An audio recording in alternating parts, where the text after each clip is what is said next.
Vamos mergulhar em um dos dramas humanos mais intensos e poderosos já registrados. Uma verdadeira tragédia de paixão, traição e vingança, que acontece dentro da própria família real do rei Davi, lá no antigo texto de 2 Samuel. Essa é uma história sobre poder, sobre silêncio e, principalmente, sobre as consequências devastadoras que acontecem quando a justiça simplesmente falha. E tudo começa a desmoronar com essa frase. Palavras terríveis ditas a uma vítima para silenciar o sofrimento dela. É uma tentativa de normalizar o que é impensável, de enterrar a verdade em nome de uma suposta lealdade familiar. Mas, como a gente vai ver, esse silêncio forçado não traz paz nenhuma. Pelo contrário, ele só alimenta uma fúria que vai envenenar a família real inteira. Para entender essa tragédia, a gente precisa entrar nos corredores do palácio do rei Davi. É aqui que a vida de 3 dos seus filhos, 2 irmãos e uma irmã, está prestes a colidir de um jeito extremamente violento, dando início a uma crise que vai abalar o reino até os seus alicerces. Então, vamos entender quem é quem nessa história. Primeiro, Amnon, o primogênito, o herdeiro de tudo. Depois, Tamar, sua meia-irmã, uma princesa.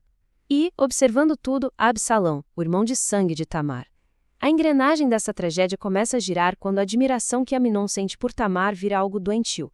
O texto é bem claro. Ele fica fisicamente doente de desejo, uma obsessão que consome ele por dentro e o cega para qualquer outra coisa. E como em muitas histórias, toda obsessão precisa de um empurrãozinho, um catalisador. É aí que entra Jonadab, o primo de Amnon, descrito como um cara extremamente astuto. Ele olha para o primo e não vê um homem angustiado, ele vê uma oportunidade. Em vez de aconselhar calma, prudência, ele oferece um plano manipulador, um jeito de transformar um desejo sombrio numa ação calculada e destrutiva. É nesse momento que o mal deixa de ser só um pensamento e vira um projeto. Com esse conselho de Jonadab, o palco para uma traição terrível está montado. A obsessão de Amnon agora tem um roteiro, sabe? Um método cruel para ele conseguir o que quer, explorando a confiança e a própria estrutura da sua família. O plano é de uma simplicidade que chega a ser assustadora. Cada passo explora uma fraqueza, a preocupação de um pai, a obediência de uma irmã e os costumes da época. Primeiro, fingir a doença para atrair o rei. Depois, usar a autoridade do rei para chamar Tamar. E, por último, criar uma falsa intimidade para conseguir isolá-la. É uma armadilha psicológica perfeita, construída passo a passo com puro engano. E, claro, o plano funciona e funciona com uma precisão que dá até arrepio. Amnon encena que está doente e o seu pai, o rei Davi, cai direitinho na armadilha. Num gesto de preocupação de pai, é o próprio rei quem ordena que Tamar vá até a casa do irmão, empurrando ela, sem a menor ideia, direto para o desastre que ele mesmo deveria ter evitado.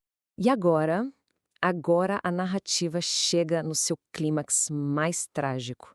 O que vem a seguir é o momento em que a manipulação e a obsessão se transformam em violência pura e simples. Um ato que vai mudar para sempre a vida de todo mundo nessa história. Tamar, na sua inocência e obediência, vai cuidar do irmão. Mas no instante em que a comida fica pronta, a farsa acaba. Amnon manda todos os servos embora, deixando ela completamente sozinha com ele. E ali o que era para ser um ato de cuidado vira um filme de terror. Ele a agarra e, ignorando todos os apelos desesperados dela, comete o ato de violência que ele tinha planejado o tempo todo. E o mais impressionante é que as palavras dela, registradas no texto, são incrivelmente racionais no meio do pânico. Ela não apela só para a emoção, ela argumenta com lógica, com a lei, com a moral.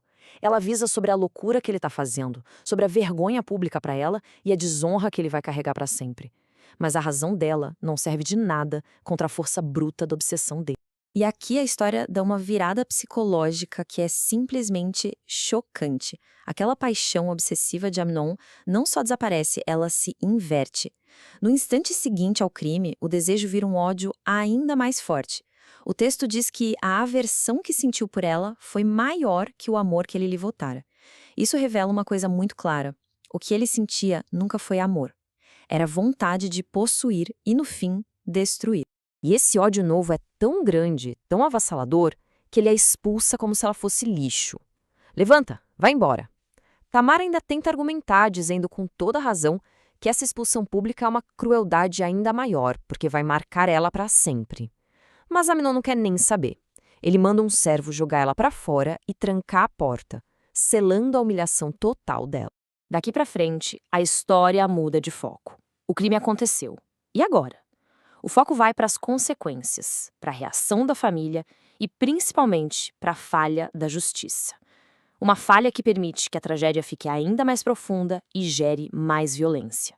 As reações da família praticamente selam o destino de todo mundo. Tamar expressa sua dor publicamente, como era o costume. Absalão a acolhe, mas a manda ficar quieta com palavras frias. Cala-te, é teu irmão. Colocando a honra da família acima da justiça.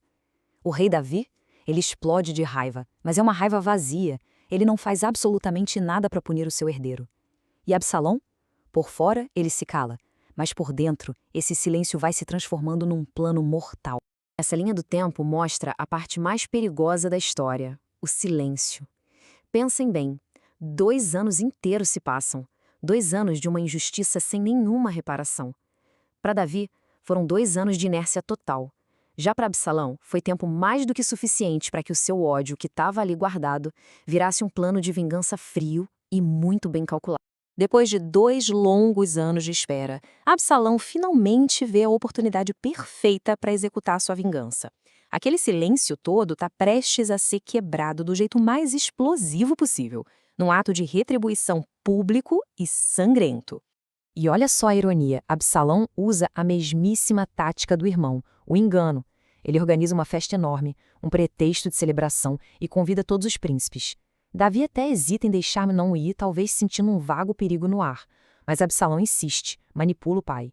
E pela segunda vez, o rei envia, sem saber, um filho direto para uma armadilha mortal. No meio da festa, a máscara de Absalão cai.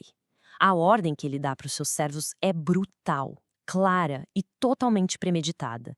Esperem até Amnon estar bêbado, vulnerável e então matem. Quando ele diz não fui eu que dei a ordem, ele está assumindo toda a responsabilidade, deixando claro que aquilo não é um crime passional, é uma execução.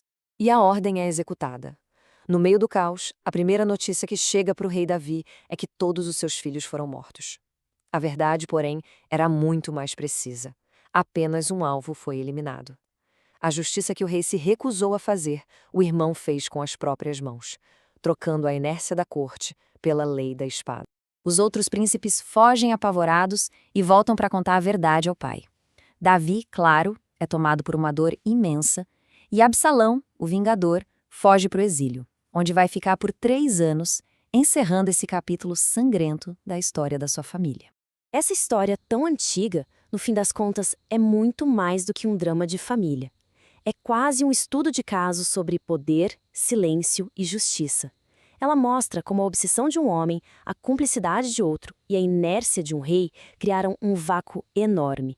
E nesse vácuo, a vingança cresceu. O que nos deixa com uma pergunta que ecoa até hoje. Quando as instituições falham em proteger os vulneráveis e punir os culpados, a retribuição pessoal se torna inevitável. A história de Tamar, Amnon e Absalão sugere uma resposta bem sombria.